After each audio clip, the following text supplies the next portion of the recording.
Well, hello there, Reject Nation. It's Greg Alba here. And I'm John Humphrey. So, you know, with Murder on the Orient Express coming out this weekend with a huge A-list cast and Kenneth Branagh directing a classic Agatha Christie novel. Kenny B! And 3 Billboards movie Outside of Missouri or something getting a 95% on Rotten Tomatoes. Why watch those movies this weekend? Why if John do and any I of could that? only catch one, it has to be Daddy's Home 2. The family holiday comedy guaranteed. You weren't sure it was a Christmas comedy, but apparently it is. Hey man, maybe we'll get lucky. Maybe this is the movie that Yeah. everyone will bring their families to this weekend. And maybe they'll check our review. It'll be worth everyone's time. Yeah, because we'll get 4 people checking it out instead of just one. You know, the kids will look at it. But before we hop into this review, wanted to give a shout out to the people over at Stardust. What's up, Jake? Stardust is an app that we have partnered up with recently, and a lot of you guys have been following us on there, so Really thank you appreciate very much, because we post regularly throughout the week on the Stardust app. We really love using it. What that app basically allows you to do is do 30-second reactions for any film,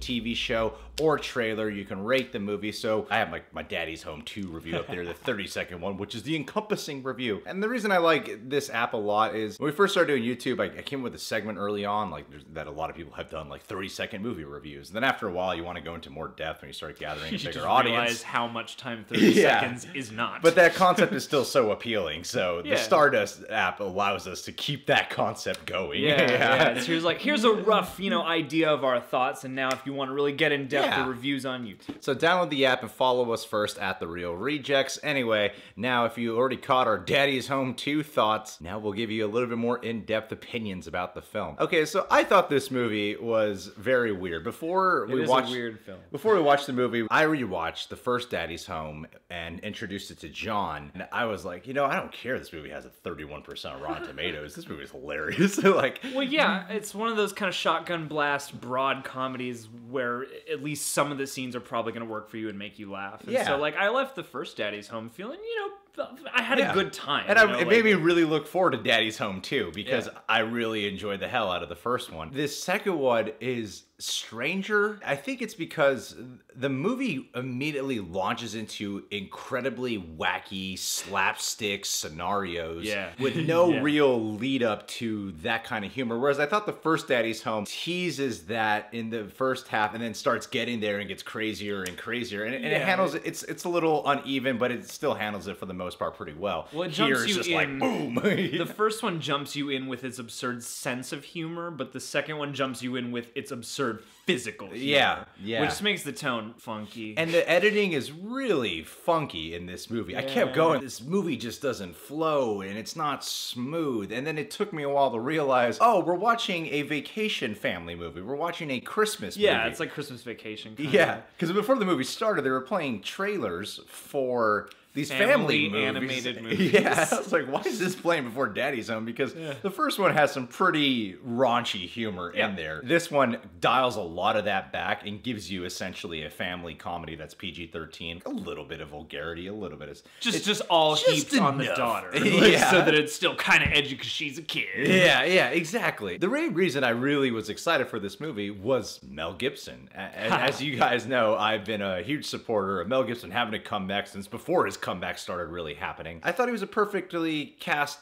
actor for this film. When they have that scene that you see in the trailer where Mel Gibson's coming down the escalator and then Mark Wahlberg and Will Ferrell are greeting him. When you cut back and forth between Mel Gibson and Mark Wahlberg, you're like, oh, they do look alike, actually. I can see this. I get how this happened, At first I didn't see it, then when I'm seeing it in the theater, I'm like, oh, I see it. Well, and the movie does make a point of showing you the ways in which they're similar, because Dusty isn't altogether unlike that character either, so you're like, I see how you behave like this guy's kid, too. It works on that level. One of the most lackluster, and for me personally, I don't think anyone's going to use the word disappointing except for me, is Mel Gibson in this. Not because he's bad. In fact, that's the problem, is he's kind of too good. He's kind of too realistic. Yeah, he's playing on a different level than everybody else. He's doing this subtle, realistic kind of comedy. He says outlandish things, but really he's just cool and calm in every scene. He's just so natural in how he says it. Yeah. Mark Wahlberg's always up here, no matter what scene he's doing. He's always up here. He's always a little flustered, okay?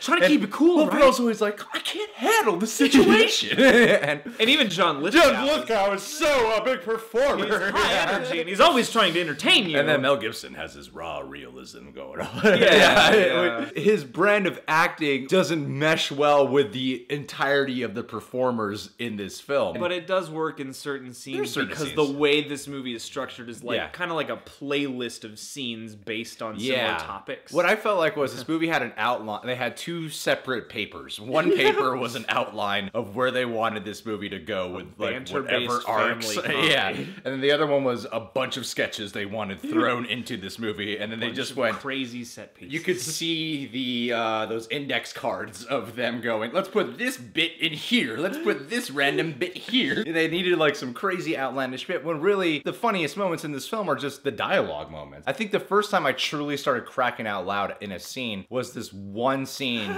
with involving the thermostat. Involving all the dads and a thermostat, and they're just arguing with each other. That was a pretty... that was a scene. Yeah, it was the first scene where I was sitting there going, this is a kind of inspired joke. Like, I'm going to remember this scene at least, you know, because all these dudes are on. And all four of them are funny in that scene. Yeah, totally. When you adjust and go, oh, this is like a 90s Christmas comedy.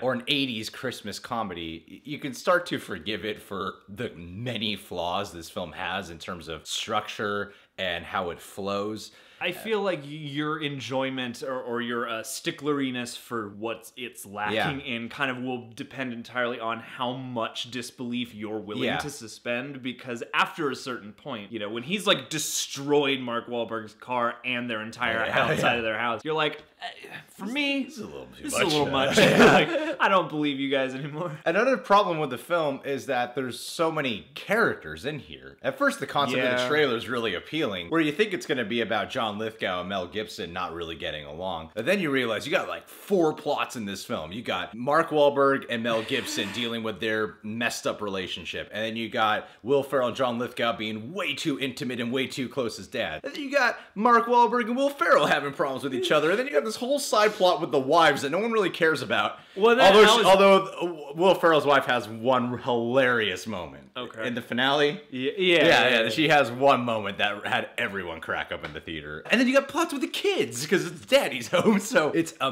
whole bunch of stuff, whereas the first Daddy's Home's a pretty contained story about dad versus stepdad, you know? Well, the thing, is like, on the one hand, I applaud them for paying attention to all that, because in a weird way, I'm like, I'm glad you took the time to make everyone have a relationship that we're gonna keep track of, and you're developing them all somehow. It gets chaotic. The last half, it starts to get psychological. And at the end, it's got this weird, like, dark catharsis of, like, everyone reaches their breaking point. Like, what kind of movie am I watching? So, like, in a way, it is gripping because of that stuff. Here's the thing, though. I normally we like to, like a lot of YouTubers, we like to lead with what we love about the film and then go into problems. And we kind of led with all the problems first. That's the most noticeable thing. However, it is a weird there's a big however here. There were plenty of moments in the film that had me laughing so hard. And it's sporadic. There are scenes where you're just not gonna laugh at all, but then there are random scenes where you're like, this is hilarious. The thing about both these movies is that each time they have surprised me with like, wow, that is a very hilarious scene. Or even some of the slapstick is like, I was not expecting actually enjoyed that slapstick a lot. Like, there is some clever writing, and they do reach the right pitch of absurdity some of the time, and it is really funny still. Like, I still laughed more than I didn't, probably. I would say I definitely enjoyed the film. I prefer the first Daddy's Home, and Mark Wahlberg and Will Ferrell are still the funniest one. Even though you got John Lithgow in here, even though you got Mel Gibson, I'll bet there's people tuning in who are excited to see them, and while they're enjoyable, they're still nowhere near as funny as Mark Wahlberg and Will Ferrell are when they're having issues with each other. Yeah, and I really felt bad for a lot of the supporting cast, because like Linda Cardellini doesn't really get anything to do in this movie hardly at all, except Daddy. The one thing I can forgive it is it's Daddy's Home, so you want to focus on the dads. Yeah. I just wish that she got to be a character because I really enjoyed most people are a caricature in this movie until like 70 minutes into the film. You start going all psycho, like, oh, there's three-dimensional characters here now. Like, and then John Cena. And John Cena, who gets credited before John Lithgow and Mel Gibson in the opening title credits. Because he's John Cena. He's barely in the film, but he has some really funny moments too. So I would say it's an enjoyable comedy. Like, it's not great by any stretch. I took my girlfriend, and she loves just Christmas movies. She didn't know it was going to be a Christmas movie, so automatically she walked out loving it when she had no desire to see this film. We even with Andrew Turpinning, fellow Patronaject. Shouts out to you, dude. He's visiting California from Texas, so we said, yeah, come meet us at the theater, and he watched the movie with us, and super nice guy. Love that guy. He was laughing more than all of us, so he enjoyed it. I would say overall I did enjoy it. You know, going off the fact that we did do a review of this on Stardust, I gave it 2 stars, but in actuality, I'd probably give this a 2.5-star rating. I might have enjoyed this a little bit more than the first movie. I think the first movie is a better made movie. In completion, yeah. And yeah, it's just much more easy to keep track of, and there are things that get too big, but not insane, that I recall. Whereas this one, like, is so all over the place and so whacked out. Yeah. It kind of was very gripping to me because of that, especially when they do start doubling down on, like, this is what the family drama is. So in a way, I appreciate it, but I'm kind of there with you. It's sort of like a 2.5. It's very intermittent, you know? Yeah. Sometimes it's working, and sometimes I don't know. And I'm usually laughing at both of those things, but for very different reasons. Yeah. Well, guys, what did you think of Murder on the Orient Express? Did you see Thor Ragnarok again this weekend? Hey, anybody check out those billboards outside of those 3. Missouri. Comment below. You guys can subscribe to The Real Rejects. Please click that notification bell. You can follow us on social media. All social media links in the description box. Facebook, Twitter, Instagram. And please become a Patronaject today. Yay.